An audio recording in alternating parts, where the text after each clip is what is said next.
Hi, it's Steve. Today we'd like to show you how to change the cabinet retaining clip on your top load washer. It's a really easy repair. Let me show you how we do it. Now to do this repair, we will need to pull the washer slightly forward from its sitting position. We'll need enough room that we can rotate the control panel backwards. And since we will be working near some electrical circuits, we'll need to disconnect power to your washer. So either pull it far enough forward that you can unplug it, or locate the electrical panel, turn off the appropriate breaker or remove the appropriate fuse, and then we can start the repair. Now, depending on the model that you may have removable end caps on the control panel, or you may just have an exposed screw down through the front or through the back near that end cap. We'll need to remove those two screws so that we can rotate that console backwards and we can access the rest of the washer. On the style that have the hidden type screws, we'll simply need to lift up on that end cap slightly. Just pull it forward. There's also a little tab on the very bottom, so you need to gently pull that away, and then we'll just set that aside. Do the same on the opposite side.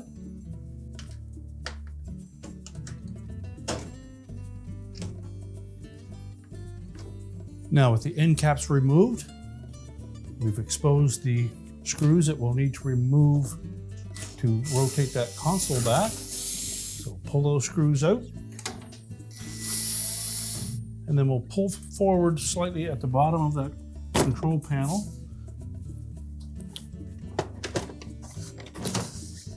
And tilt it up, rotate it back out of the way. Now if the cabinet retaining clip is still in place, you'll need to remove it using a flat blade screwdriver. We'll go down into the front opening. Just put a little downward pressure, pry backward. We'll release it from the top of the cabinet. Unhook it from the back panel. And you can discard the defective one to install the new one. We'll take the short-ended hook, fit it into that recess on the rear panel, and then simply press it down into place until it locks. We can then rotate the console forward and reattach it to the cabinet. Make sure that the feet on the bottom of those end caps fit down into the cabinet, and then we're ready to reinstall the two screws.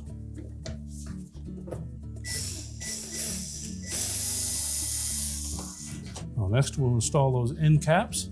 Make sure that the tab on the bottom fits into the appropriate slot. And then simply rotate it back. Make sure the tab on the side fits into that slot. And snap it into place. And for the opposite side, make sure the bottom tab and the two on the side fit into their proper spots. And now we're ready to push the washer back into place. We can reconnect the power, and your repair is complete.